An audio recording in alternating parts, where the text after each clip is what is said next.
Hey y'all, welcome back to my channel. If you're new here, please go ahead and subscribe and tap that notification bell. And if you've been rocking with me since day one and you're already subscribed, I appreciate it and thank you very much. Please make sure you like and comment and share if you want. Okay, so this is going to be my last video for today because I feel like I just really, from the other two previous videos, I was able to get a lot off of my chest that I've been wanting to share with you guys. So, this situation happened in May. I was in the hospital and I was in the emergency room. I had a very bad reaction to a blood transfusion before, to where the fact is like my throat was closing up. I was going into shock. So ever since then, when that happened, it's known that before I get blood, they have to give me 50 of IV Benadryl. Okay? And as a matter of fact, I think I'm going to share two hospital situations in this one video because they kind of tie into each other. And thank you guys so much. Like, for those who I'm just now commenting and stuff on your comments that you left on my videos, I am so sorry that I'm so late. I'm just now seeing all of this. The support is overwhelming. You guys literally are making me like I'm about to cry. I'm about to cry. Seriously. Thank you so much. Like, it means a lot. It really does. I've seen a lot of encouraging comments. I haven't really seen anything negative. So thank you. I really appreciate it. Back to the situation at hand. Um, as I said, I was in ER or whatever. I needed a blood transfusion. My blood count was a 5.8. So I knew that I really, really needed to get that blood. And I was not, usually there's no problem. I've been going to the same hospital since about, or I tried to, since 2015. So these people know me. As a matter of fact, my hematologist and certain people in his group, they actually do, they're affiliated with that hospital. So they'll come out when I'm in the hospital sometimes if the hospital tells them that I'm there, which half the time they don't. But when they do, they tend to come check up on me, hey, is your medicine ordered right? What do you need? Do you need anything? So on and so forth. So on this particular night, I was still in the ER, and they didn't have any rooms upstairs yet. So a lot of the patients who were admitted had to stay in the ER, which of course, as we know, is going to cause a backup on all the other patients who need to be seen and stuff because there's no rooms. So what do? You can't just throw the patients who are admitted, you can't get them upstairs. And if they're in the rooms, then you can't get the ones who need to be seen in the lobby. You can't bring them back yet. Okay? So a big thing that I would advise to anyone, especially if you have sickle cell disease, is to go to the ER at odd times. It may not be convenient for you and your sleep schedule, but hey, I've been in a position where back in the day I'd be in so much pain, and these people, even if they did have rooms at a particular hospital, they would make me sit in the lobby for 6 to 7 hours.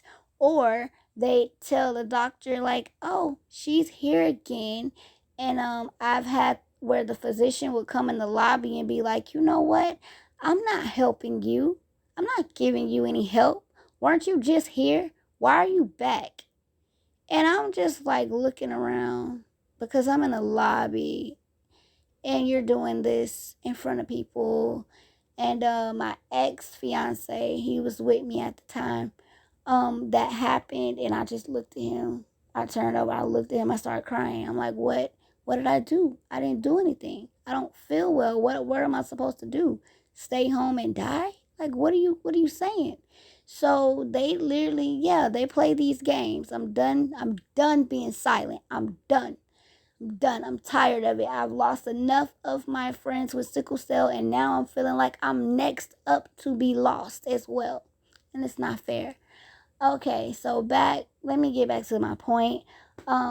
Yeah, they do stuff like that where they'll sit there and they'll let you sit just because they don't want to deal with you. And I've never been a patient to be disrespectful. I've never been anything but kind. Even when they're mean to me, I don't return that type of energy. I'm still pretty much kind.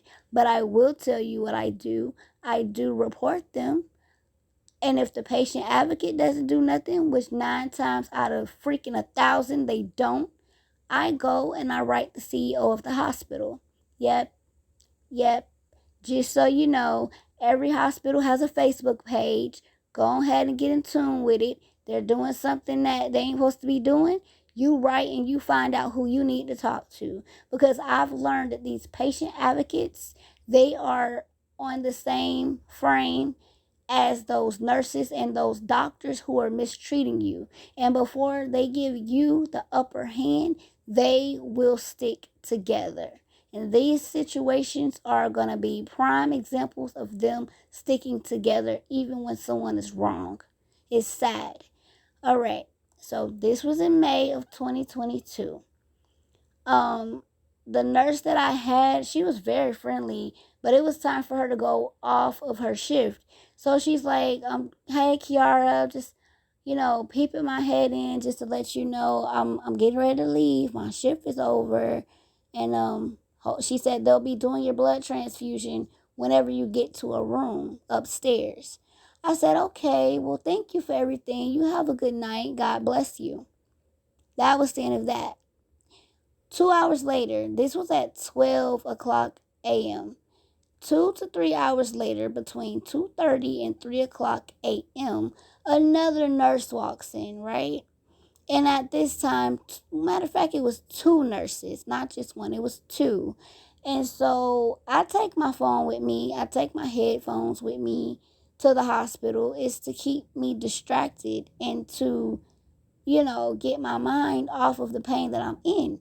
They tell us that I grew up going to Nemours. And if you're in Jacksonville, Florida, you know who Nemours is. Big shout out to them. Y'all did the thing. Y'all taught us so much as kids that we use now as adults. But what I don't like and what I can't stand is that when a freaking a child with sickle cell turns 18, you just throw them to the wolves. They're not ready. We're not ready because Nemor has treated us like princesses and princes the entire time.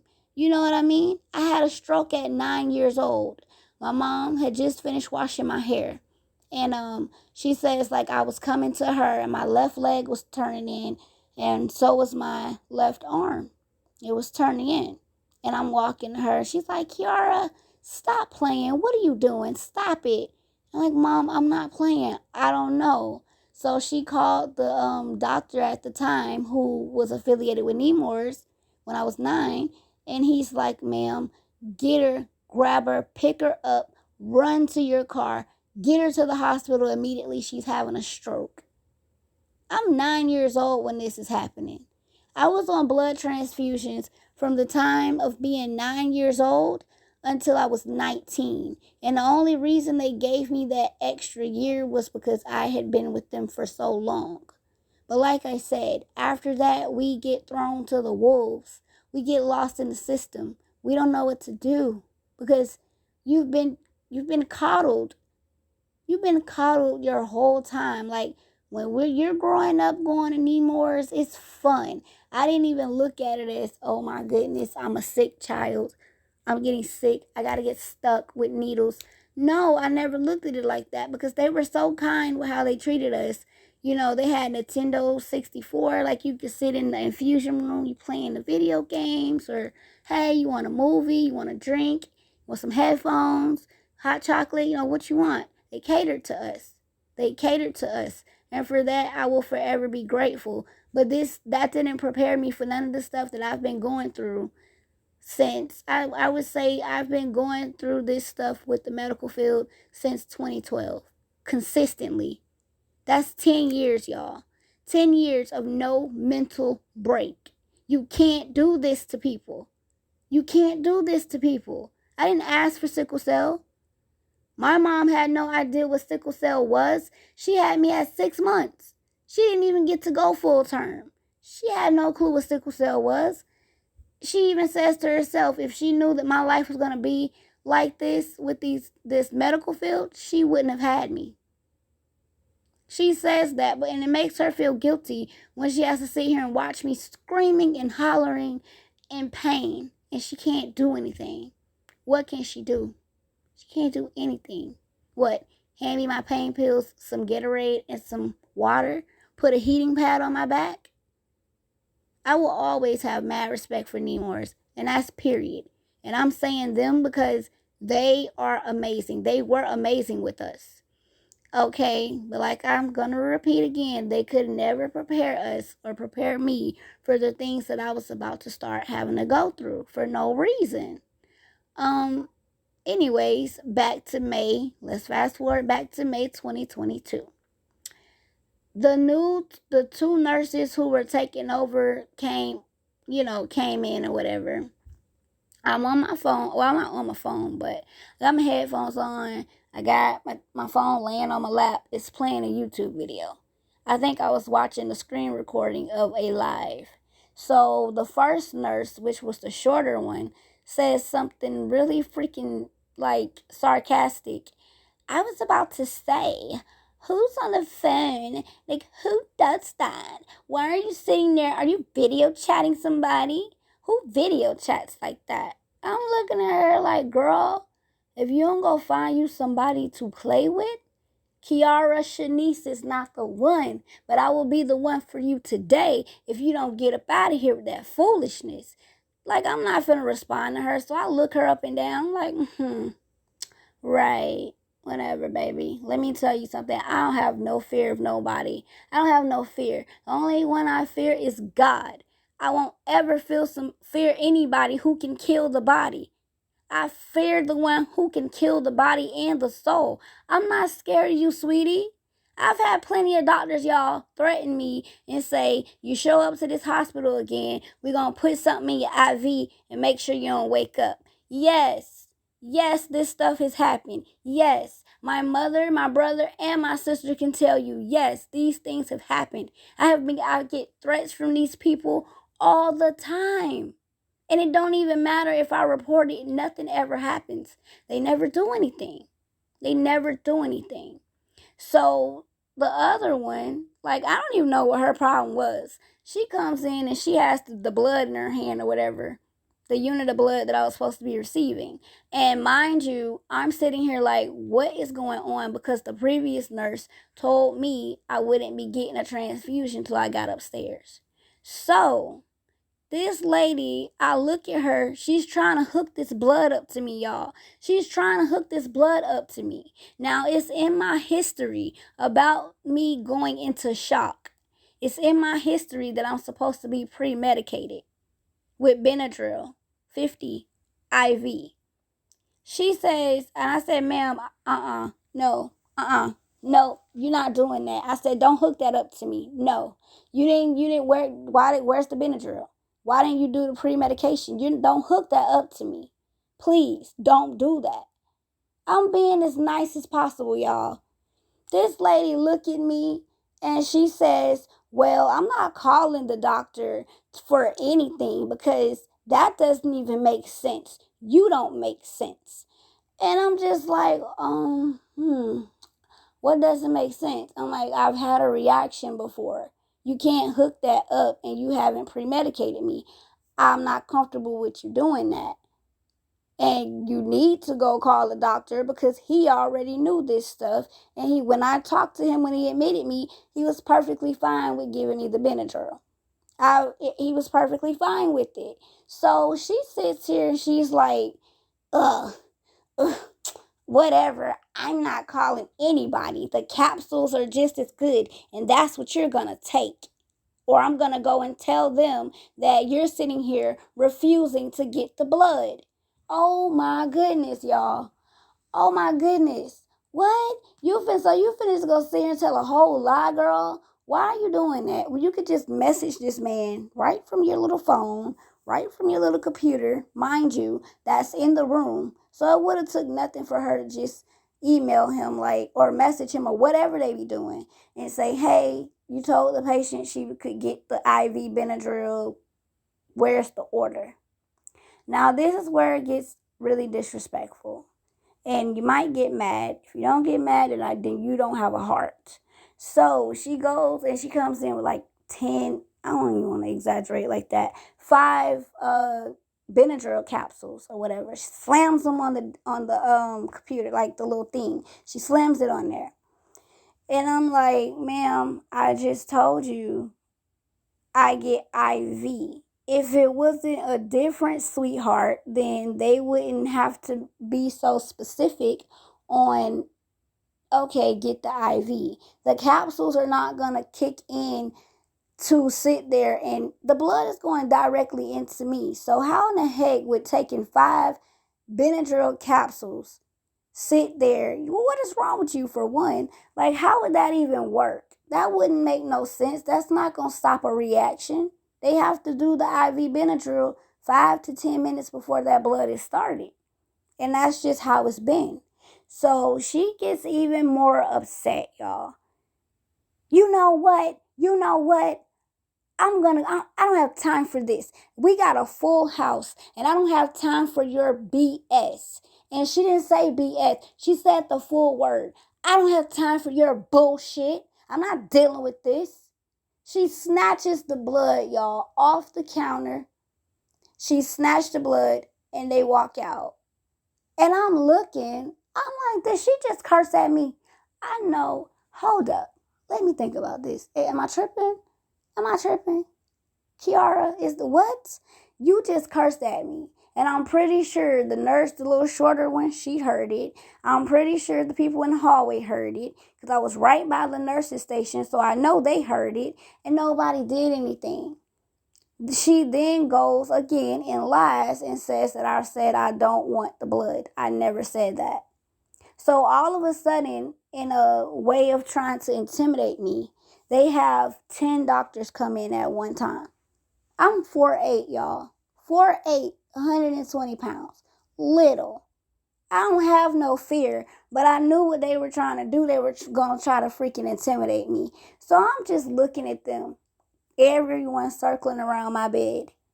Miss Owens, now why would you do that? We just went through all of this to get this blood, and you're going to sit here and not receive it? I said, if you want to listen to them lies, you do that. You can go look at my history, ma'am. I've gotten IV Benadryl with blood for years. It's never been a problem. I don't understand why it's a problem now. So, of course, that was the end of what I had to say.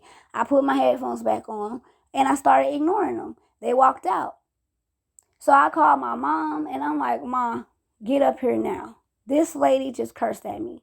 She just cursed at me in front of all these people, and ain't nobody doing nothing. And then she's sitting here lying, talking about I refused and said I didn't want the blood. That, why in the heck, with common sense, why would I sit there and reject the blood knowing that my hemoglobin is a 5.8 and that I can go into a coma? Are you crazy? Are you crazy? I didn't do that. Common sense would tell you that I didn't do that. So my mom, being already frustrated because she's been at the ER with me the whole night and had to go to work the next day, she was frustrated, which I get. I'm calling her 3 and 4 in the morning for her to come back to where I'm at because I'm not playing these games. Hospitals do stuff to patients that they deem problematic. It's true. It's true. A lot of people will walk in on their 2 feet and leave out in a body bag. It's true. So I'm not finna take no chances. I'm not taking chances. I need witnesses. I need people around me. I don't like this situation. I was literally about to AMA, knowing that I was in no condition to do that. But due to what she did, I value my peace over anything. If it's gonna affect my peace, it's not worth it. And that was affecting my peace. So all of a sudden, this lady She notices that my mom is there, so now she's scared to come into the room. Now you want to play these little games that ain't nobody got time for. And someone, I'm guessing, did stand up to her and was like, "You are dead wrong for that." Then she calls the doctor, and again he says, "Yeah, I did tell her that she could get the IV Benadryl. It's in her chart. It's fine." So she sat there and she did all that for nothing. Absolutely nothing. By that time, since now, the situation had happened, now all of a sudden they got a room to put me in upstairs. After all of that, now you got a room? No, you knew that I was finna call and say I want an advocate down here right now. You knew how this was about to go. So you thought if you heard and got me up to a room that I was gonna leave it alone. No, I'm not. No, I'm not. You're disrespectful. I don't care how busy a hospital is. You don't talk to a patient like that. You don't do that. And the fact that you did it in front of people lets me know that this is how y'all mistreat people all the time and y'all get away with it. And it's sad because you got people who will sit there and watch these things, but you won't stand up and say anything because you're a coward. I haven't ever sat there and seen somebody going through something and I know it's wrong and I'ma just stand there. I ain't gonna say nothing. It ain't my business. No, it is my business. Don't talk to them like that. Don't treat them like that. Who are you? Who are you? You think just because I got sickle cell and you don't, that you can't be in my position? God can change things real quick. Be careful of those that you choose to judge, that you want to judge. She didn't have any right to talk to me like that. I wasn't disrespectful to her. None of that. You didn't have no reason. All I said, ma'am, just go ahead and contact the doctor because I've discussed this with him and he already knows the deal. Oh my God. This boy. Why is my... Wait, what are we? I'm not going to read that text message because whatever. But yeah, my little dude said, don't be adding him because he ain't friendly. So he just letting y'all know. Because I told him, I'm like, babe, you keep texting me. And yeah, you're texting me while I'm recording. And since I'm screen recording, they can see it. So yeah, he said don't add him because he's not friendly. And trust me, no, he's not friendly if he don't know you. He's not friendly at all. Um, so yeah, back to this. They get me upstairs, right? And so I'm like, or they're trying to get me upstairs. I completely made that lady stop that gurney or that stretcher. I said, stop, right in the middle of the hallway. I said, stop, I want her name. What is her name? And they're like, what's happened? I said, what is her name? She just cursed at me. What is her name?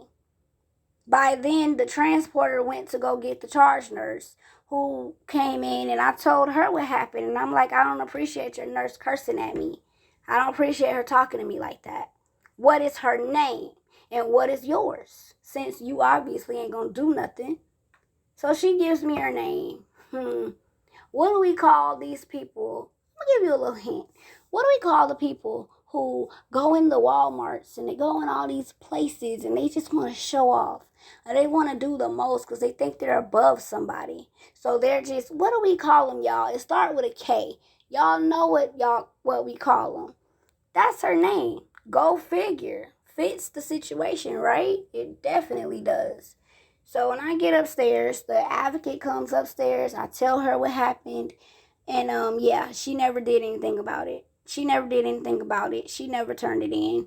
I never got the right to CEO because it became constant where I kept being in and out the hospital, blood transfusions every 2 weeks. Like, so I just didn't have the time or the energy to do it. And I meant to do a video way back when this happened, but like I said, so much has been going on. Another situation I would like to talk about happened April the 4th of 2022. I was having a seizure in the ER. And so when me and my mom got to the ER, I called the ambulance because when I was sitting on my bed, I knew I was about to have a seizure. Like, these things. I knew it. So I called the ambulance for myself. And I'm like, they came, they took me to the hospital. My mom, she eventually, like, she drove the car to come up there and be with me. And I started, it was a CT scan. The doctor was threatening me. Like, he had only gave me like zero point 0.5 of dilaudid. And yeah, that doesn't work. I usually get 2 milligrams of dilaudid. I don't even think zero point 0.5 would work for a baby with sickle cell. I doubt it. That's really nothing if you think about it. I'm 33 and I've been going through this for a long time. So the fact that I even am on just 2 milligrams of Dilaudid is a blessing, because I got people I know who require 6 and 8 milligrams. Don't come to Florida, because you won't find that in Florida. Do not come here. They are not going to give you no 6 to 8 milligrams of no Dilaudid. They barely want to do 1 and 2. So don't come here if you got sickle cell. Please don't. Please don't. Don't do it. Anyway, he came in threatening me, like, if you don't get up and go get this CT scan, I'm not giving you no more medicine. Blah, blah, blah. Blah, blah, blah. So the last thing I remember saying is I look at my nurse and I'm like, he's like, oh, they're still waiting on you in the CT area. And I said, oh, I like lifted up because I think I said that I needed to go to the bathroom. So I was like lifting forward to get off the stretcher. And all of a sudden, the last thing I remember saying is, oh, they're waiting on me. And then my mom says, all of a sudden, my words started to go backwards. And she said she just knew. She knew I was about to have a seizure. And so she said she looked at my eyes, and all of a sudden, yeah, my eyes are rolling in the back of my head. I'm shaking, shaking, shaking. And that's when the nurse, like, he's like, and the bad thing about my seizures, and if y'all could tell me what type of seizures these are, I'm aware during the entire seizure. Like, I know that I'm having a seizure. I can hear what's going on around me, but I cannot control my body. So I can hear him like, get her glasses, turn her on her side, turn her on her side. And my mom, she's getting irate because she's like, she told you she was gonna have a seizure. She told you this. Why didn't you do anything? This is effed up. This is effed up. This is effed up. Like, she kept saying it over and over and over. So not the doctor, but the nurse, he's running trying to get the doctor. Like, she's in here seizing. She's seizing. Help me. Help me. He didn't help. He went and walked by the door and he folded his arms. Like, he folded his arms and just watched me continue to have a seizure. Now, I remember the last time that I had a seizure, the physician who took care of me when that happened in 2017 said to always ask for Ativan. You shouldn't even have to ask for Ativan, because if someone is in the process of having a seizure, you should know to go and get the Ativan. Like, I think my mom, she's like, she heard me saying, for one, help me, help, over and over, help me. And then I'm like saying Ativan. She says that I was saying that. And I do vaguely remember the physician saying, Ativan? You don't need no Ativan. You're talking. Now, this entire time, y'all, I'm still seizing. I'm still seizing this entire freaking time. This man is doing nothing. All of a sudden, he grabs this tool, right? And he doesn't like me. I've had problems with this doctor for a long time at that particular hospital. He does not like me because I turned them in. I don't sit here and stand for their BS. So, and I still, matter of fact, I wish I had this camera flipped, because I still have the little tool that he took and he stood over me and he like slammed it down in my nose so hard, blood shot out of my nose because of how hard he did that. And my mom was like, she didn't know what was going on because he was blocking her view. Isn't that just evil? That's evil. Why would you do that? Why would you already, I'm having a seizure and you still gonna try to hurt me? Thank God that I came out of it, and thank God that I was aware the whole time. But then again, I don't like that I'm aware, because it makes me feel helpless. So I went through a good period of time where I was scared to be left alone. My family, like, I couldn't do it. I was having a lot of really bad anxiety, thinking, oh my God, it's going to happen again as far as the seizure. Yeah, it's very traumatizing to go through that. Very traumatizing. And then to know that the person that's supposed to help you isn't going to do nothing. You don't need no Ativan. You look fine to me. How does somebody who's still seizing, and I can only say a one word at a time, it seems like, how it went from help to Ativan. So I can't even I'm not able to have a full conversation with you and I'm having a seizure. Yeah, he did nothing. He did absolutely nothing. And then he prevented me from getting the right medical treatment because he literally, to save his own butt, put in the notes talking about it wasn't a seizure. I just had a muscle spasm. A muscle spasm, y'all. How do you sit here to have a muscle spasm and your whole body is violently shaking, your eyes are going in the back of your head? That's a seizure. That is a seizure all the way. So that prevented me from being able to get the right treatment because he lied. I'm so tired of y'all in these lies. Like, what is wrong with you? God said that a liar shall not inherit his kingdom. You better stop. You better repent. Don't do it. Hell is real. I could tell you a lot of stuff that I saw when I was in a coma. I know I wasn't alive. I know it. And don't play with God. And don't play with his people. Don't touch his anointed people. And I know for a fact I'm one of those people. So, if you go on my Instagram, you'll see a picture on my Instagram where I have the leads all over my head from the EEG that they did to try to figure out why I had the seizure. But it came back normal. The MRI came back normal. Every test that they did, it came back normal. So I don't understand. No one can tell me why I was having those random seizures. I don't know. Thank God that I've made it through that. For anyone who has lost anyone due to a seizure, I am very sorry for your loss. I'm sorry. It is very traumatizing. Very, very traumatizing. It's like you're always wondering and praying, is it going to happen again? God, I pray it doesn't happen again. That type of thing. So, like I said, the first incident that I was talking about with y'all about the nurse cursing at me was in May 2022. And the seizure, I had that April the 4th, 2022. What is wrong with what's wrong with the medical field? Why is it like this? What is wrong with you doctors and you nurses? Y'all do not have any compassion or empathy. You remember back in the day when you knew that you went to a doctor or a hospital, you knew you was walking out healed or not, not whatever you went in for. When you went out, you knew it was over. No, you're going into the hospital sick and you're coming back out sick, or you're not making it out at all. And that's sad. I just lost a friend. She was on a plane and she had a seizure on the plane or whatever. I'm guessing from the altitude, they didn't have her on any oxygen. And God bless her a lot.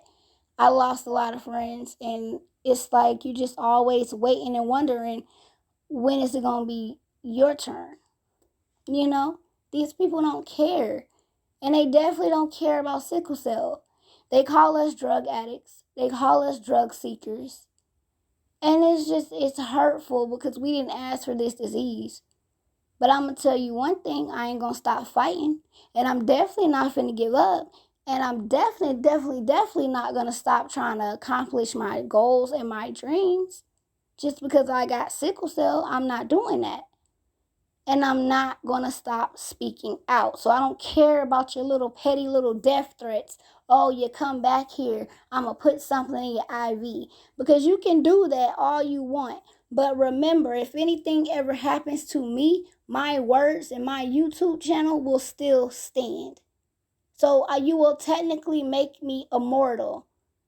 Because they'll still be able to know, hey, she spoke about this stuff. She told us that this stuff was happening. So you can do that. Ain't nobody scared of you, homie. Like, what's up? If you want all the smoke, I will provide it for you and then some. Stop it. What is wrong with these people? What is wrong with these people? It's just not worth it no more, y'all. I sat home for 3 weeks in a sickle cell crisis because I didn't want to go back to the hospital. Just because I don't want to be mistreated. Matter of fact, when I went to the hospital September the 2nd, they didn't do anything. Like, they treated me like a drug seeker, and everything they gave me were just pills. I can take pills at home. That's not how we were taught. We were taught if the pain is bad enough, and if your medicine, your home medicine is not working, you might need to go ahead and go to the hospital. But they don't want you there. They'll even tell you not to come there, make it your last resort and your last choice. I've been going through this since 2012. When is it going to stop? Is it ever going to stop? I feel so bad for the generation of those with sickle cell coming behind me and the ones coming behind them, because they're not going to make it. The way these doctors are, they're not going to make it. They're not going to make it, y'all. This is not a joke. This is not something that I'm just talking about just to get views or likes or support. No. I'm doing this because somebody has to do it, and I'm tired of being quiet. I tried that. I thought if I stopped talking about it, that this would stop, but it's only gotten worse. It has only gotten worse, and I'm in severe pain right now. Like, I am in so much pain from my freaking neck to my ankles. I'll have to tell you, I am in excruciating pain right now. What am I supposed to do? What do you do? Then to find out health insurance doesn't even want to cover certain medications anymore. Why? Why is this happening? What is the point? What is the point? It just doesn't make any sense to me. Don't become a doctor and a nurse if this is how you're going to treat people. Because let me tell you something. Half of y'all, and I'm not saying everyone, but half and some of y'all are doctors and nurses because you were bullied in school. So now you feel like you got authority, like you're in charge. Ooh, I'm the big bad bully now. No, you sound dumb. Half of y'all, I can just look at you and tell you got bullied in school. So you needed to go into a profession that made you feel like you were somebody and that you had authority. And y'all need to do better. That's just it. Y'all need to do better. Don't go in this field if you know you don't want to help nobody. Stop sitting here calling people drug seekers. Stop it. The medicine doesn't belong to you. But you're going to do all that to protect it and not give it to people who need it. It doesn't belong to you. Do you not understand that? The medication does not belong to you. You don't get to say somebody is coming in there and drug seeking. Pain is subjective. You don't get to tell somebody what they feel. And it don't matter if I'm sitting there calm. That doesn't mean I'm not in pain. Because the last time that I was in the hospital screaming in pain, you told me to shut up and put my necklace in my mouth. You remember that? You remember that, right?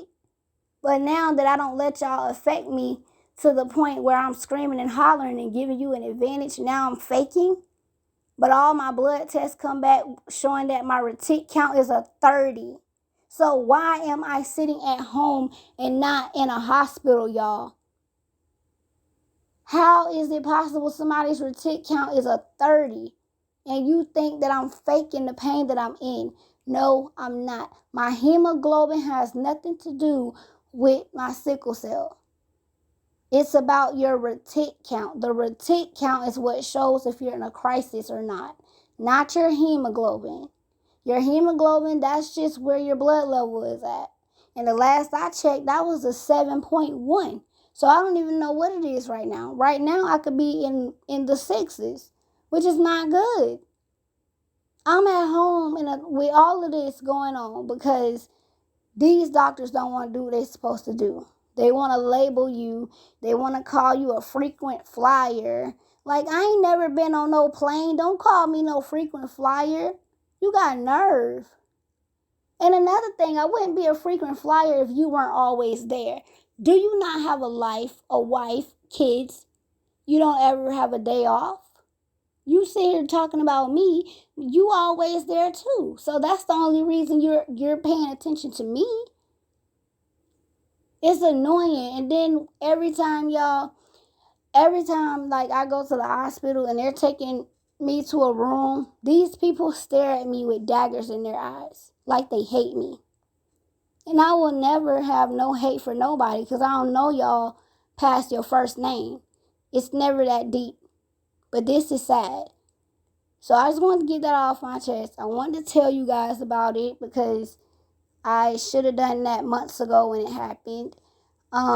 It's just pray for people with sickle cell, man. And if you know somebody with sickle cell, support them. Support them. Please. We go through a lot. Like right now with this thing with my job, I can't even get my medication that I'm supposed to get the iron out of my liver. Right now I have iron overload. And they told me they don't cover the 2 medications that I need in order to get my iron down. So my doctor tells me my liver's gonna fail. Just speaking negative stuff. What you want me to do? I no longer am working for DoorDash right now, so I can't pay for it. They're not covering it. What do you want me to do? Work a miracle? Pull the money out of my behind? Pull it off a tree? That medication is not cheap. It's not. And last I checked, honey, it's not that easy going through this type of situation because trust me, I don't want my liver to fail. If that happens, I know I'm going to die. I know it. I've had iron overload for years, and it's because of the blood transfusions. I was on blood transfusions from the time I was 9 till I was 19. And then the ones that I have to get when I'm put in the hospital. Every time I'm put in the hospital, I have to get blood for some reason. My blood is always really low, no matter what I do. No matter what supplements I take, it still drops. So, yeah, getting that medication is very important. It's very important because that really will determine the factor of if my liver fails or not. I don't want to be on dialysis. I don't want to go through that. I don't. I go through enough already. So I don't want to add that to the list. Thank you for listening to this video. And how long is this video? Oh, sheesh. The other video was like 34 minutes. This one is 42, almost 43. So if you listen to the whole video, thank you. Leave your thoughts in the comment section, and I will talk to you guys tomorrow.